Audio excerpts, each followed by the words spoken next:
दत्तात्रेय से जंगल में उपदेश देने के बाद भर्तरी ने गृहस्थी में 12 वर्ष की मुद्दत मांगी थी। वह मिलने के बाद उज्जैन गया। रात को भोजन होने पर वह पिंगला के महल में गया। महल में जाते ही पिंगला ने उसे सोने के आसन पर पुष्पशैया पर बैठाकर उसकी पूजा की और राजा पर अपना प्रेम प्रकट किया। वे दोनों पास बैठकर प्रेम के भाषण कर रहे थे। फिर राजा ने उसे पूछा, सबसे तू मेरी लाडली है, हमारे शरीर दो लेकिन प्राण एक ही है, ऐसा कहा। फिर पिंगला ने पान दिया और कहा कि महाराज, ब्रह्मदेव ने अपना जोड़ा निर्माण किया है, उसके हिसाब से योग भी आया। हमारा एक दूसरे का प्रेम यानी जैसे नमक पानी में मिलकर एक हो जाते हैं, उसी तरह अपना दोनों का मन एक हो गया है। लेकिन निर्दय यम कब धावा बोले इसका डर है। तुम्हारे पहले मैं मरूं यह ठीक रहेगा, और भगवान कृपा से ऐसा संयोग आया तो मैं भाग्यवान रहूंगी। ऐसा पिंगला कह रही थी। तब राजा उससे बोला, प्रिय, ये सब बातें तो ईश्वर के अधीन है, ये सब बातें अपने किसी के अधीन नहीं। उसका संकेत कैसा है यह हमें कैसे पता चलेगा। मेरे पहले तेरा मरण यह तेरा कहना सच है, फिर भी सूर्य पुत्र बड़ा निर्दयी है, इसलिए न जाने तेरे से पहले मर गया तो तू अपने दिन कैसे बिताएगी।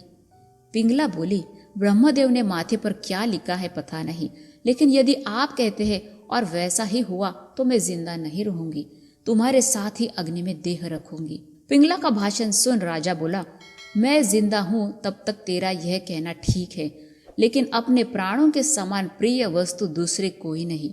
प्राणों का त्याग किसी से नहीं होता। मुझे खुश करने के लिए सब बात है, लेकिन समय आने पर यह बोलना ऐसा ही रह जाएगा। राजा की इस बात पर पिंगला ने उत्तर दिया, मैंने मन से यह बात कही तो भी मेरा बोलना तुम्हें सच नहीं लगा, लेकिन इतना सच मानो कि मैं अपने शरीर को विधवा का धब्बा नहीं लगने दूंगी। कैसे कहोगे तो काया वाचा मन भी सब मैंने तुम्हें अर्पण कर दिया है, उसे भगवान ही साक्षी है। भगवान के सत्यवादी होने को सारा जग बताता है। मैं विधवा बिल्कुल नहीं रहूंगी। इस तरह अपने मन को समझा कर वह रह गई। वह राजा ने इस भाषण का अनुभव देखने के लिए एक निश्चय किया। एक दिन राजा शिकार के लिए जंगल में गया। उसे रानी की उस भाषण की याद आई। तब उसने एक हिरन जिंदा पकड़ा और उसे मार डाला और अपना मुकुट और कपड़े उसमें उसके खून में पूरे भिगो दिए। बाद में एक सेवक को देकर उसे कहा कि ये कपड़े मेरी पत्नी अर्थात पिंगला को जाकर दे दो और उसे बताओ कि शिकार करते समय शेर ने राजा पर यानी मुझ पर हमला किया और राजा का देहांत हो गया।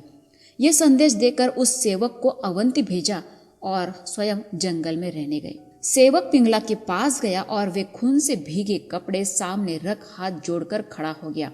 राजा के सिखाए अनुसार रानी को बताया।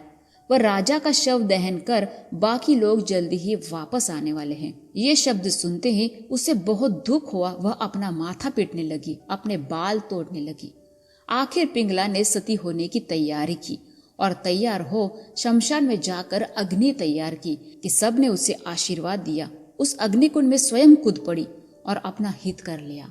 उस समय सारे नगरवासी दुख मनाते अपने घर गए।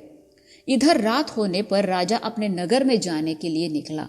राजा ने जिस सेवक को संदेश दे भेजा था उसके बारे में अनेक बुरे विचार राजा के मन में आने लगे।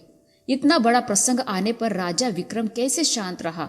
वह पिंगला को खून से सने कपड़े दिखाने पर यह बात इस पल्ले तक पहुंचने तक कैसे स्वस्थ बैठा। वह सेवक कपड़े देकर फौरन वापस आया, लेकिन राजा दूसरे रास्ते से जाने के कारण उसकी और उसकी भेंट नहीं हुई।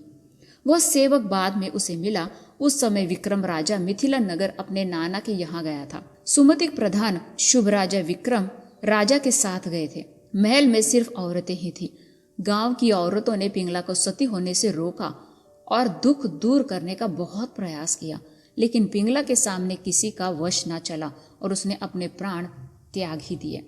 भर्तरी के नगर में आते ही गांव के लोगों ने पिंगला सती होने की बात बताई।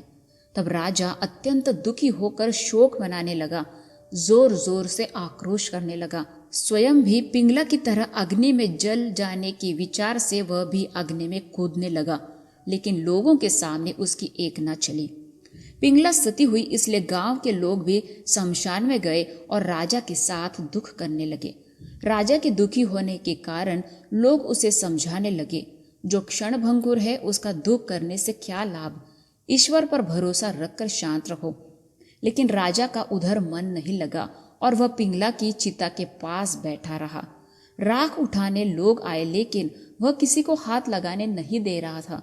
वह वहां भूखा प्यासा चिता के पास बैठा रहा। उसे बार बार पिंगला की बातें याद आ रही थी कि वो किस तरह से अपने प्राण त्याग देगी।